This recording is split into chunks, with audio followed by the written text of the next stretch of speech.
Now, we do need some government. Clearly, the worst places to live are the places that don't have rule of law. The African country where you're afraid to build a factory because your neighbor may just steal what you make. Or the dictator may take your whole factory, so nobody builds anything.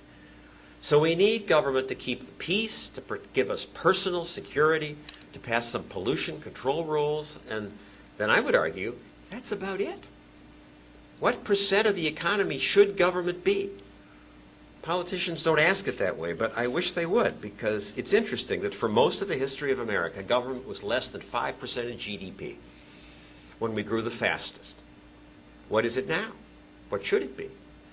It's now about 40% of GDP. And it keeps growing. The line is going straight up, showing that there's no way they can keep the promises to pay for our health care, Medicare, when we're old. It's trillions of dollars in the hole. And yet they keep piggishly spending more. I'd say they're spending like drunken sailors, but that insults drunken sailors because they're spending their own money.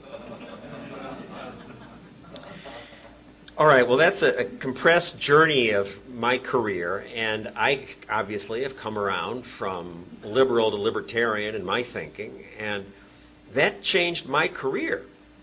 I wrote a book called Give Me a Break, and the subtitle the publisher put on was How I Went from being the exposing hucksters and crooks to becoming the scourge of the liberal media.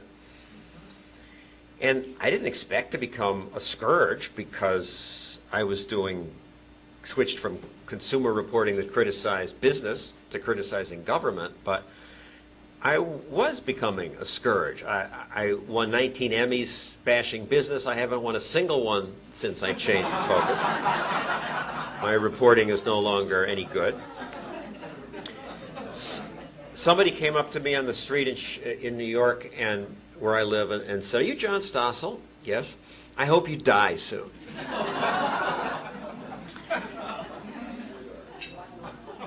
So, it is New York, yes. You're glad you don't live there? I'm trying to figure out what's the hatred about. And at first I thought it was because they considered me a conservative. And where I live and work, to be a conservative is like being a child molester. It is the worst thing you can be. And I'm a lousy conservative. I'm a libertarian. I think homosexuality is just fine. I think drugs should be legal for adults. I was not crazy about going into Iraq. I hold a lot of beliefs conservatives abhor. It shows how pathetic it is for real conservatives in the mainstream media. They don't have, if I'm the closest to it, you don't have anybody there. So I'm a libertarian. Why do these people hate me? And I came to think it's because I'm a consumer reporter who's defending business. And they hate business. Business is preached against at the elite universities all over the country.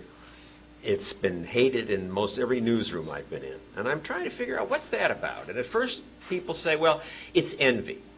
It's because you envy your slightly stupider college roommate who you're a professor now and he's in business and he's making more money than you are. But then I thought about the wealth disparity in old Europe, among the kings and queens compared to the average person. It was a much bigger wealth disparity than we have in America by far. And yet people didn't hate the kings and queens. They revered them. But they hated the bourgeoisie. They gave them that nasty name. They hated the very people who sold them the stuff that we need to make our lives better. Why is that? And I think that's also instinctive. It's because people think if there's profit and you profit off me, then I've lost something. And I can see why politicians and lawyers think that way, because their world does work that way. In their world, if one person wins, somebody else has to lose. But business doesn't work that way, because business is voluntary. It only happens if both parties agree. That's why you have the weird double thank you moment every time you buy anything. You buy a cup of coffee, you give them the buck, she gives you the coffee, you say, thank you, thank you. Why the double thank you? Because you wanted the coffee more than you wanted the buck. She wanted the buck more than she wanted the coffee. So only two ways to do things in life: voluntary and force. Government is force. Litigation is force. But the rest of life and the best of life and what you protect is the voluntary sector, and that's business. So it's not a zero-sum game. It's not like Bill Gates takes the pie and takes a huge chunk because he has $40 billion. No, to get the $40 billion, he had to bake 1 million new pies. Business adds wealth all the time. And yet, people hate it. Capitalism has lifted more people out of the mud and misery of any system ever. And yet it's vilified in every newsroom I've ever been in. I'm just going to wrap up there because I was told 2:15 you want to get out, but you just did get the cake. So my point is that the founders fought a war for liberty. We are voluntarily rolling over, giving it up bit by bit.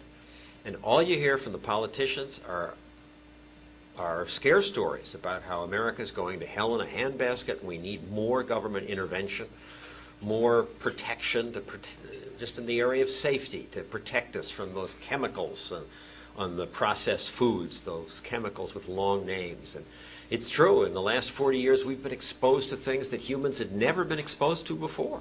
Herbicides, pesticides, fungicides, radiation, all those chemicals.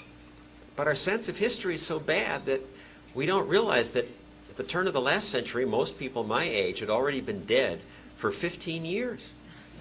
Lifespans have increased because of increased 30 years because of the very innovation and freedom that we now campaign against.